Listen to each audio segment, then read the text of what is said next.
साके। Entrance result हेर्न जाँदा हेरियो बोर्डमा नम्बर 1 मा देखिएको नाम थियो साया साके। देख्ने बित्तिकै मनमनै दोहोऱ्याइरहेको थिएँ। सिडिएसमा 152 जनाले इन्ट्रान्स दिएकोमा मेरिट लिस्टका आधारमा जम्मा 48 जनाले पढ्न पाएका थिए। मेरो नाम अन्तिमतिर थियो। सायाको नाम सबैभन्दा माथि भएकोले आफ्नो नामभन्दा पहिले उसको नाममा आँखा परिहाल्यो। त्यो दिनदेखि एउटा स्थायी कौतूहलताले डेरा जमाइहाल्यो म भित्र। टपरको अनुहार मात्र भए पनि हेर्न मेरो अत्यन्तै चाहना भयो। साया साके कुनै अनौठो नाम र फरक नाम पनि त थिएन, तर कौतूहलता यति लागिरहेको थियो कि त्यो नाम छोड्नै मानिरहेको थिएन। म मिठो विचलनमा उद्विग्न रहिरहेँ। अझ मनमनै त्यो नामलाई एउटा आकृति दिन थालेँ। दिन जरुरी पनि थियो, मस्तिष्कलाई भुलाउनु पनि थियो। अग्ली, गोरी, केही चिम्सा आँखा अनि थाइकट कपाल, यस्तै यस्तै।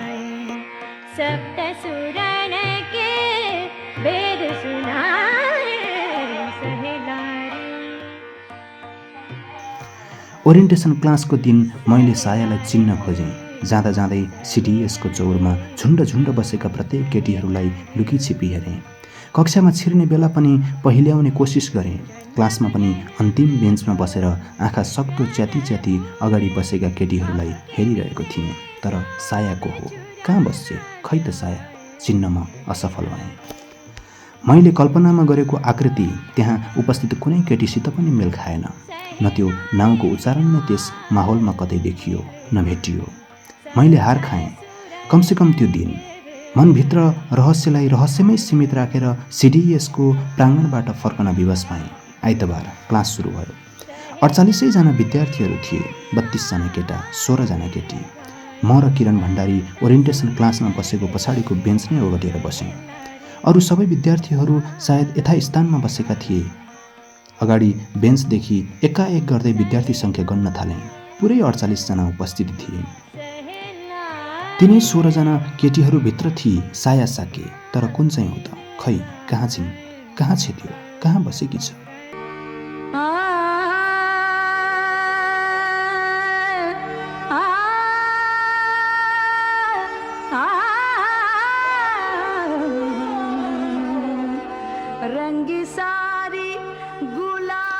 पछाडिबाट एक केटीहरूलाई निहालिरहेको थिएँ। एउटा क्लास सकिएपछि अर्को क्लास सुरु हुने बेला एकैछिन ग्याप हुन्थ्यो। त्यो बेला विद्यार्थीहरू टोयलेट जान्थे। त्यही नै बेला म प्रत्येक केटीहरूलाई हेर्थेँ। साया को हो चिन्नु थियो। हरेक केटी देख्दा मलाई लाग्न लाग्यो, साया साके त्यो केटी त होइन, कतै त्यो पो हो कि ऊ त्यो त होइन कि क्या हो। कति मूर्ख म।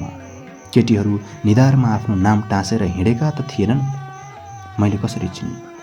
तर पनि मलाई त्यस किसिमको मूर्खतापूर्ण काम गरिरहन मन लाग्यो, खेलिरहन मन पर्यो त्यस किसिमको खेल। केटाकेटी बेलामा खेलिने लुकामारी खेलभन्दा कम रोमाञ्चक पनि त थिएन। साया यो हो कि त्यो हो भनेर कल्पिन भने छाड्दै छाडिन। केटीहरूले जम्मा 4 वटा बेन्च ओगटेका थिए। अगाडिपट्टिका केटीहरू अलिक भलाद्मी नै देखिन्थे।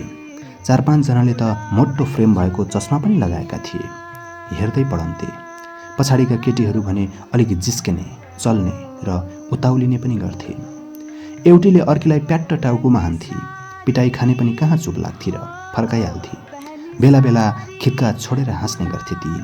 तीमध्ये 2-3 जना उत्पातै सुन्दर पनि थिए। मैले मनमा नै कामना गरेँ साया तिनै मध्ये एक होस् भनेर।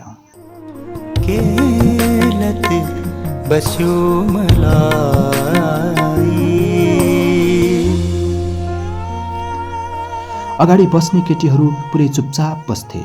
लेक्चर चलिरहेको बेला लाग्थ्यो तिनीहरूको श्वास प्रश्वास नै अवरुद्ध छ।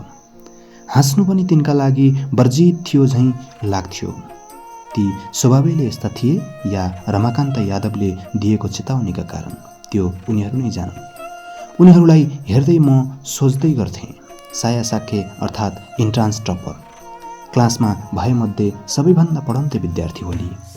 पछाडिका जिस्किरहने, छिल्लिरहने, बिछट्टे राम्री मध्ये कसरी हुन सक्ली त साया? पक्कै होइन। फर्स्ट बेन्चमा बस्ने मध्येकै चस्मा लगाउने मध्ये कुनै एउटी हुनुपर्छ साया, पक्कै त्यही हो। ती केटीहरू कोही पनि राम्रा थिएनन्। एकछिन म चुकचुकाएँ। प्रतीक्षा गरिरहेको थिएँ, कसैले साया भने कसैलाई बोलाओस्। दोस्रो दिन पनि कसैले बोलाएनन्, न मैले नै चिन्न सकेँ। तेस्रो दिन रमाकान्त यादवको क्लास थियो।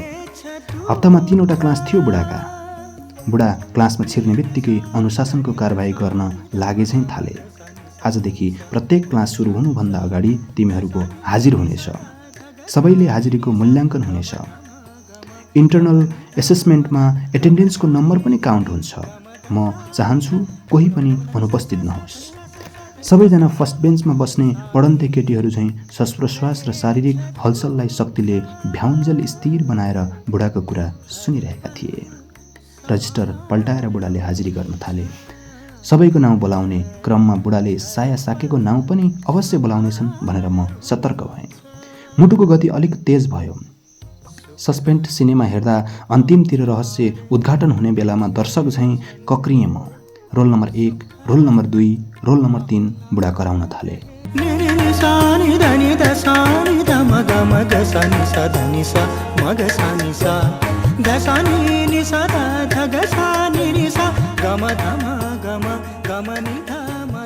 यता म ट्वाङ पनि।